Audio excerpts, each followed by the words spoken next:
Hey everybody, it's me, Seraphin. Hi! Welcome to my very first video. I have never done this before, so bear with me, because this is probably going to be very interesting. I'm going to talk to you about soldering. I posted some stuff on my page yesterday, and a few pictures and whatnot about what I do when I'm making wings, and someone asked if they could see a video of what the process looks like. So I'm going to do my best to show you guys what I do when I'm bending all kinds of wire and making stuff over here. Set this down and okay. So when I'm making wings, I use two different kinds of wire. This is 9 gauge wire and this is 14 gauge wire. If you hold them side by side, you can see that there's a pretty big difference in the sizes there. I usually use 9 gauge for the frame because it's thick and doesn't bend all over the place. 14 gauge wire is a lot thinner. It's very easy to bend, very easy to cut. If you have a pair of wire cutters that can cut 9 gauge wire, awesome. I don't, so I use this bad boy here, a nice handy dandy hacksaw to cut my 9 gauge wire, and it helps get the job done. So 14 gauge wire is pretty easy to cut. I've got a nice pair of wire cutters here that I use for those. I also have a pair of pliers that I like to use with 9 gauge wire if I need it. Sometimes when I have to make a really sharp bend in the wire, I need these to help bend it more because there's only so much I can do with my hands. So I'll use pliers for that. I also have 22 gauge floral wire. You can find this at Michael's. It's not super expensive, but this is what I wrap around the wires to help hold them together. And I use clamps. Um, since I'm usually making wings by myself, these are like having extra hands, so I love them so much when I'm making wings because I'm usually doing this by myself. Um, Now we are on to the flux. This is water soluble flux.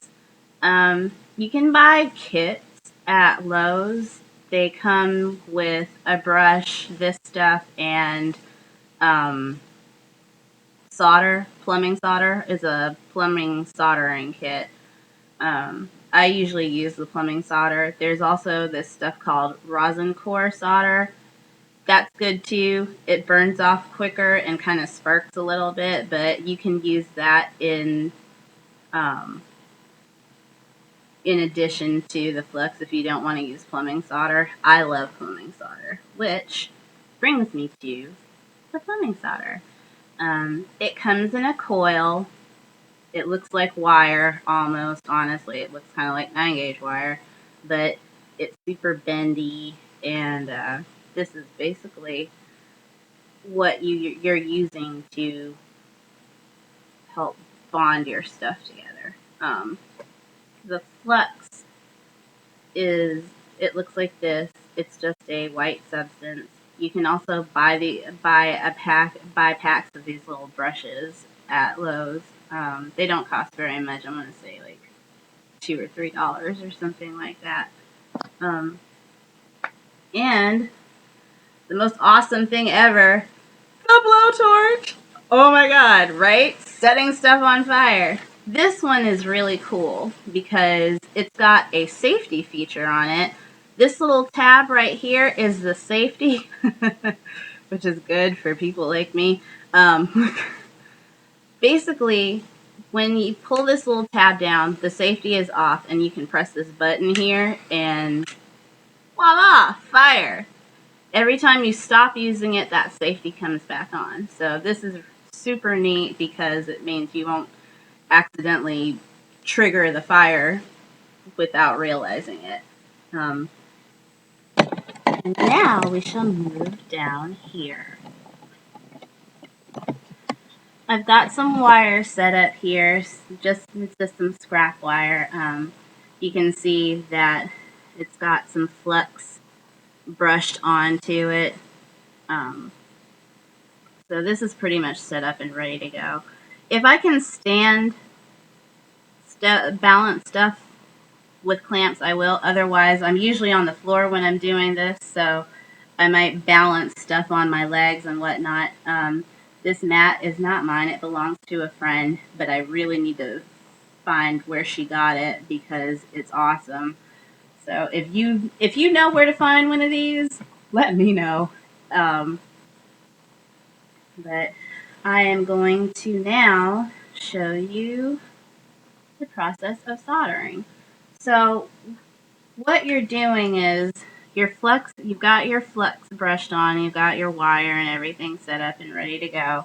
Now you're going to take your safety off of your blowtorch if it's got that, and you're going to just start to set this on fire. Unfortunately, I don't really know how to zoom this, so hopefully you can see what I'm doing. But basically, I'm going to set this on fire, and you want this on the highest, you want this set to the plus side because it needs a lot of heat. So I'm going to heat this up and just let it go. The flux is going to kind of burn off, and you kind of have to judge when you think it's heated up enough, but then you start to apply the solder to it and basically melt it on there, and it'll kind of go where it needs to go on its own. And there you go. So you can see this here. That is the solder, all nice and melted in place. You can see it's nice and melted on both sides. Sometimes you might get bubbles like solder dripping through on the other side. If that happens, it's no biggie. You can just wait for the wire to cool down and then, flip it over, move your clamp and set it up again the other way. And I usually like to have like a scrap piece of wire or something like that, and I'll just take the blowtorch to it again and melt the bubble and try and flatten it out with my spare piece of wire. So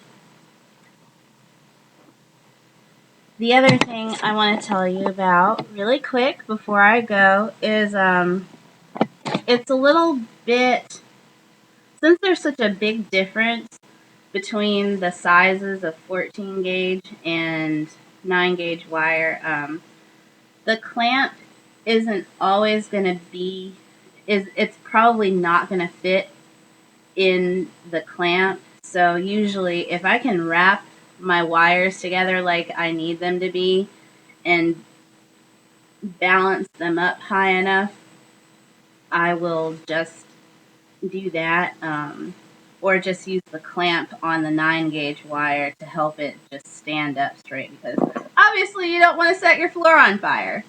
So that is pretty much it. That is pretty much what I do when I'm making wings. You guys are great. Thank you for putting up with me and all of my silly shenanigans. I will talk to you later. Bye.